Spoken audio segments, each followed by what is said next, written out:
Yeah, Mr. Talk Reviews. We're back with another chapter of Undead Unluck. Now, if you love Undead Unluck, drop a like. And if you love Undead Unluck, say something in the comments. Now, let's get into this review. What's going on? We're back for another chapter of Undead Unluck. I've got a boom mic now. If you haven't noticed, my mic is in a bit of a different position. I would move it. I can move it a little bit, you know. It's on a swivel. Yeah. So I got a boom mic now. So hopefully, it's mainly for my gaming. So I got my hands free now. I used to have my mic right in front of me to play my games when I'm on my Twitch channel, Mr. Talk Gaming and Fitness. If you don't know about that. But yeah, now I can play my Elden Ring with the freedom to move my hands around my desk. You can't really see it now, but I'm moving my hands around my desk and I've got space now. But yeah, we're not talking about that. I have to go to the gym real quick, so let's just get straight into this Undead Unluck chapter. This chapter is entitled "I Want to Get to Know." What do you want to know? Well, we'll find out soon. And this is chapter 225. Last chapter we left off with the Master Rules matchups. So I think we're going to get into that right now. For the first page, we're seeing the Death Rule and Luck Rule on a showdown with Fuuko and Andy. And you know what's cool about this chapter? We do finally get full-on confirmation what all these rules are. We kind of already knew, but like, for example, the time rule. Andy kind of said last week that the time rule was the old man, but we didn't have hard confirmation. We know well, we'll get into it later on in the chapter, but yeah. So starting off here, of course, it's the rules just talking mad shit right now. The death rule is basically saying without Unjustice, you really can't do anything to us. It's wild how overpowered Unjustice was, and like even Justice, the rule Justice is only the fifth master rule. It's not like it's the top master rule after Soul or something, because I can kind of expect why Soul, being the basis of all the rules, would be so powerful and be number one rule. But Justice isn't even number one, and there's no unso, but we already know that there's not a direct link between rules and negators. But you'd really think Justice rule should be like top dog, but I guess Death and Luck has the potential to like surpass Unjustice, because like Fuuko is the key to beating Sun, beating God, because that's what Juiz said, and that's what she thought as well. Juiz was searching for not specifically for Fuuko, but a way to defeat God, and she saw that in Fuuko's unluck, that could be the way to defeat God. But anyway, yeah, so Death is saying your plan's not misguided. Like, it's not a bad plan trying to take us all down, but we're just that strong. You're not going to be able to do anything against us. And Luck is chiming in now as well. He's got the quite bubbly personality. He is like depicted as kind of like a kid. Because when we saw him before, he didn't really look like he's much of the talkative type. To be honest, Dev doesn't look like she's much of a talkative type, but I guess when they're actually out on the field and ready to actually put in some work, Umas just love talking shit. They actually do. They actually just love talking shit. Like, all the Umas just love to just fucking talk their mouth. Luck is telling them that the only kind of like chance you have to like make this a little bit easy on yourself is to use Remember. And it's kind of weird to me. Like, he's saying to use Remember. Why do you want the enemy to get stronger? That could just be overconfidence, but I feel like it could be a double-edged sword in some way. Like, using Remember will, like, it might sync them up a little. It might on the outside seem like it's gonna sync them up, but maybe getting all that rush of memories back might stun them for a second or something, and that could create an opening for the rules to do something to the negators. But I think it's just overconfidence on the master rules part. We get into a collage of all the other rules battling with the other negators. Like, we see Gina going up against Change, and Rip's trying to do one of his blade kicks into Sick. And then we see that Sick is actually able to send out his juniors outside of the orbs they're in whilst he's fighting Rip. And those juniors are now trying to attack Chikara, because Chikara's out there holding the unbreakable shield in place. So it's not going to be as easy as distracting the rules. They can still send their juniors out to do some handiwork for them. But that is the reason why Fuuko and Andy stayed out, so they can protect the most important key to this plan right now, which is Chikara. And Sean is actually playing his part as well. He's making himself and Chikara invisible, so it'll be a bit harder for the enemies to track them. But yes, even Fuuko's having some doubts now because they can't completely stop the rules. They can still send out their juniors and whatnot. And she's saying they might not be able to last long. And this is where we get the panels I was talking about at the start, confirming what all the rules are. So we got change, we got war, time, justice, and sick. And I want to look at this justice kind of panel real quick and like analyze it a little bit. So it seems like I was saying with Yusai against Justice, and he's a knight. Maybe he could be unable to sheath his sword. I can't tell. Maybe his sword is in the sheath. He's like kind of holding it like kind of like that, like really knightly kind of thing. I don't think it's in a sheath because, but kind of looks like it could be in its sheath. But Yusai seems to be disarmed, and she's got a sweat dripping down her face as well. So it seems like Justice is no joke. Like Yusai is a very strong swordswoman, but Justice seems to be like taking her.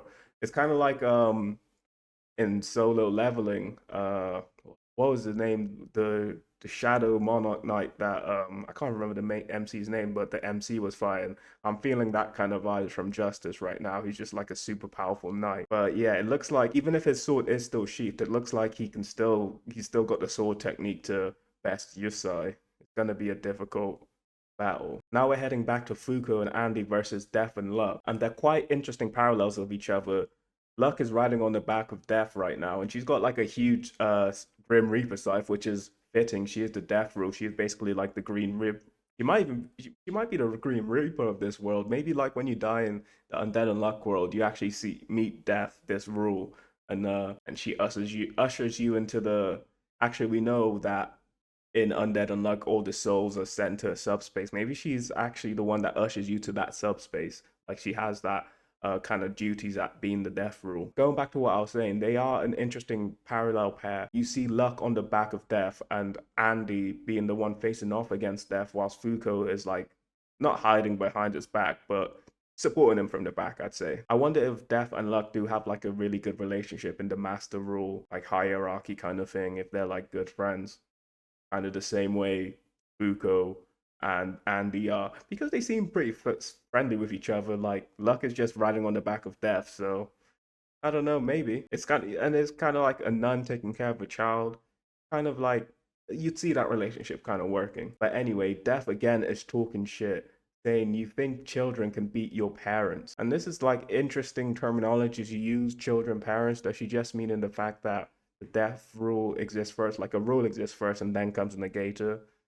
Or is there more of a meaning to that? I think it's just a figure of speech, what she's saying, but I could see there being more meaning. So she's sending out her Death Juniors, which are just like gull serpent kind of things, and they're biting into Andy, and he says these are Death Juniors, so that means one touch equals death. So if anyone else other than Andy were to get hit with these juniors, it'd be lights out, game over. I wonder how Unjustice was able to overcome this. Her ability just makes you do the opposite of what you want to do, really. So yeah, Unjustice was just a meta ass ability. I wonder if Unjustice versus Gojo is Unjustice being Gojo? It might be Gojo. It might be Goku. So Andy's saying he'll take on Death, which is like he's the only one that can really, other than Unjustice. But Fuuko pulls out Remember, and Luck is excited about this. I think he might just be a naive kind of, not really naive because he's really old rule, but got a childlike attitude and just wants to fight the strongest opponent kind of thing, kind of like Goku, going back to a Dragon Ball reference. But Fuuko is actually intending to ask Julia what she wants to do. Essentially, she's saying that Victor's wish is what Julia is now, not to become Juiz again. If he uses Remember, she's trampling all over Victor's wish, which is like one of the main reasons for not using Remember, which I personally think is whatever, Fuuko. Like, I understand your sentimentality and stuff, but you got shit to do, bro. This is the last loop. Fuck all the sentimentality bullshit. Let's just do this. But I respect Fuuko for that. Like, this is what Victor's wanted for like billions of years, basically, and he finally got it, and you're just gonna trample all over his like desires and wishes like that. But you gotta weigh up the options. At some point, it is what you gotta do. But we'll get into more of it later on in this chapter about the decision. So Fuuko asked Julia, what is it? What do you want to do? Do you want to be the person you are now, or do you want me to use remember and you can become the person you were before? And Julia's answer is that she wants to be who she is, but get to know the person that she was before. And without remember, you're probably wondering how they're going to do this, but there is a way, and we'll get to that soon. Following Julia's decision, Fuuko says 10 minutes. You got 10 minutes basically. So she's basically saying, you got 10 minutes, otherwise I'm using this shit and it's wrapped. We gotta do something. And she's now communicating to all the union members that you ain't gotta take these guys down. We just gotta buy some time. So we are really relying on Unjustice. We're just buying some time until we can get some Unjustice action happening, basically. So 10 minutes, just gather intel on the opponents and don't try and do anything rash. And now I'm actually seeing Phil. Phil is the negator I was forgetting at the end of last chapter. She said that 3 negators will hold off Sun and Soul. So it would have been Void, Creed, and Phil. I knew I was forgetting someone. I thought it was Chikara, but it couldn't be Chikara because he's holding the shield, and Sean is there with him, so she would have said 5. But where's Haruka actually? She's probably on the station where that unbreakable shield came from. But anyway, so Nico is gonna take Julia over to the round table, and we'll find out the reason for this very soon. But before that, we're going back to the death rule and the luck rule, talking to Fuuko and Andy. Luck is surprised that Fuuko's not going to use remember, but she says she will. So remember is going to come into play. So are you still going to trample on Victor's wishes? Unless you can exclude people from the remember thing. But we'll just have to find out. Fuuko says to Death and Luck that she's waiting for one final piece to come into place. And Luck is like, I ain't gonna let that shit happen. And something starts to come out of her back. Probably another junior, I'd say. Yeah, here's more juniors. More juniors are going after Nico and Julia. But Phil, Creed, and Nico are able to hold them off. But this is a really dangerous situation right now because, like Andy said, those Death Juniors are no joke. One hit and it's over. One hit KOs. These guys have got to be pretty accurate and precise with being able to neutralize them and whatnot. I guess Creed is a good guy to have there, so just barrage, make sure it doesn't come close. Nico's smart. Phil, even though you can't feel anything, one hit's death for you, my buddy. But yeah, hopefully no one actually dies. I don't think anyone's gonna die. I don't think this is gonna be that kind of manga. Ooh, that would be a good question. That would be a good vote. Is anyone gonna die? Will someone die? You know what? One person will die, and I think it will be Andy. Andy will die by the end of this manga, in my opinion, because that's what he kind of wants. Or maybe he won't die. Maybe we'll just know that he can die or something like that. So now, final page of the chapter. Julia is launching in against Apocalypse, and she says, those memories ingrained in you, she's gonna take them. So essentially what I think is gonna happen is that instead of using remember, she's gonna try and survive that information attack from Apocalypse and just learn about Juiz. This way she keeps who she is, because she's not receiving those memories and getting it implanted straight into her brain. What's gonna be happening is she'll be seeing those memories as third person. So yeah, her sense of self will stay intact. And I wonder what's going to feel like when they use remember, because basically they aren't who they are anymore.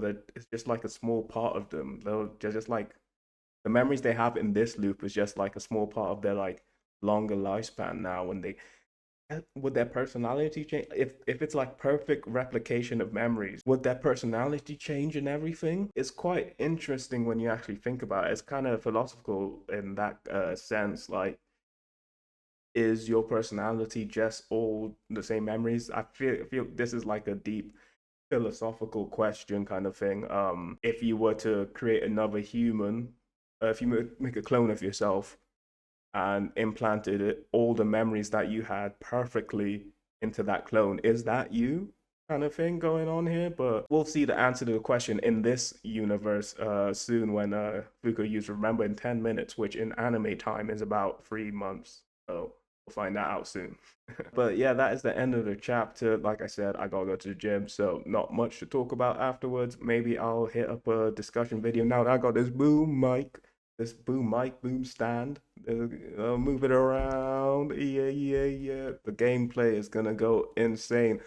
So follow my Twitch channel because 11th of October, Dragon Ball Sparking Zero. I'm gonna be playing that shit all the time. It's a continuation of the Tenkaichi series. Oh man, I am excited, bro. I used to play the old Tenkaichi games back in the day. That's what like got me. That was like some of the first games I ever like. But no, actually, no, it's not some of the first. Like as a adolescent adult, some of the first games I played. I remember playing like when I was a kid, I used to play like WWE, like when I was like younger than 10. But when in my teenage years, not in my teen, like tweens, like because I was like 11, 12, 13. Yeah, them Tenkaichi games. Can't wait. But it's not about that. It's about Undead Unluck in this vid. But yeah, thanks for watching, and I'll see you later.